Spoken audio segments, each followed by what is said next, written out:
What's up, y'all? Good morning. Welcome to another episode of the Wake Up and Get Better podcast, and you're listening to your morning activation. Let's go.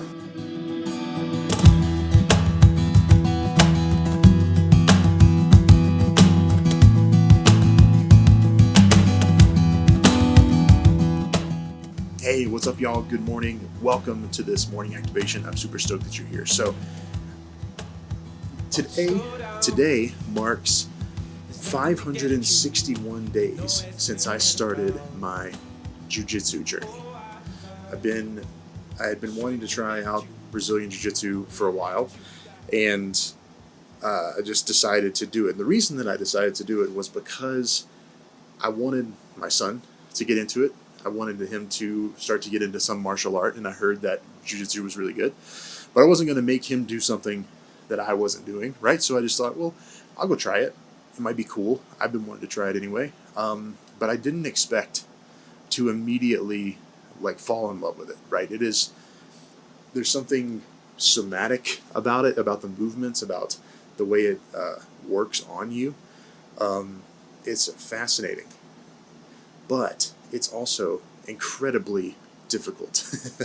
It's difficult to stay committed because you got to go at least, you don't have to go you can go as much as you want, but I try to go at least 3 times a week. So you have to stay committed to that. You have to be willing to not be good at something for a long period of time. You have to be willing to just lose and fail massively, and all of these things are kind of a prerequisite for continuing to show up and practice this martial art. And so it's been difficult, and there are several times that I've driven home from those nights, those hard nights, and been like, man, I don't know if I want to do this. What am I doing? To be honest. And I felt like quitting a lot because of that. I mean, I would say probably it pops into my head at least once a month where I'm like, what am I doing? This is so silly.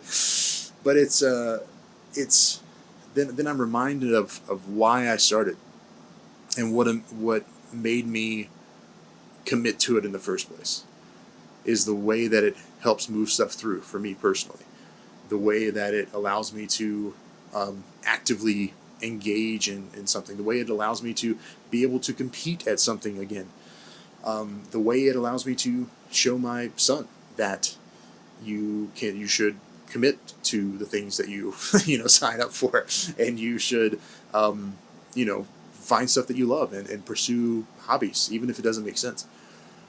And there's all kinds of other reasons why I keep going, but the point is that I do keep going even on those nights where it feels like everything sucks, everything hurts. Last night I got kicked in the head. I don't know if you can see that right there, but it's like this bruised knot right there.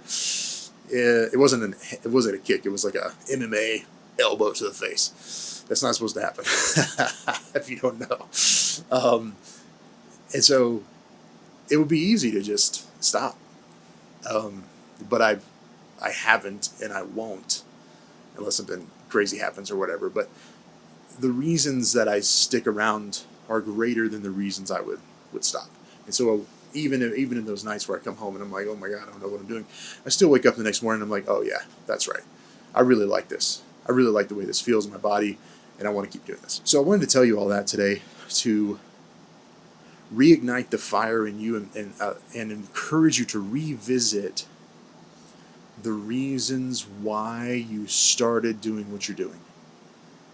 And the reasons why you would keep up going what you're doing, even if things feel really hard right now, even if you're in a season where things just feel like they're falling apart and you don't know what to do. Why would you keep going? And when you ask yourself that question, I want you to look at the positive first, not the negative, especially if you're in the place where you just got your ass kicked and somebody punched you in the face and you go home and you're like, what am I doing with my life? If you're feeling that kind of level of questioning about what you're doing, ask yourself honestly why you started doing this and why you would keep doing it. Because those reasons are likely going to be stronger than the reason you want to quit right now. And so you know, they say like what winners never quit or whatever, and obviously that's not true. I think winners quit all the time. People who succeed quit things. They quit the right things all the time. So sure, there are things that you need to let go sometimes to pursue the right things, and we talked about that recently. But it's not likely that you need to quit the thing that's making you better. It's not likely. So this morning, my activation to you as you walk into the rest of this day and the rest of, as we go into Friday, we're getting into the weekend, and things might feel like they're starting to slow down. Ask yourself why you're doing this. Why would you set up all your stuff out here and record? Why would you continue to show up? Why would you continue to show up even when things feel inconvenient and hard? Why would you do that? Those reasons why are going to be the things that carry you through to actually do what you're here to do. So I love you guys. Happy Thursday. Thank you so much for being here. My name is Chris Creed, and hey, if you'd like more flow and focus in your life and your work, you can go to chriscreed.com/flow and join my group for free. Love you guys.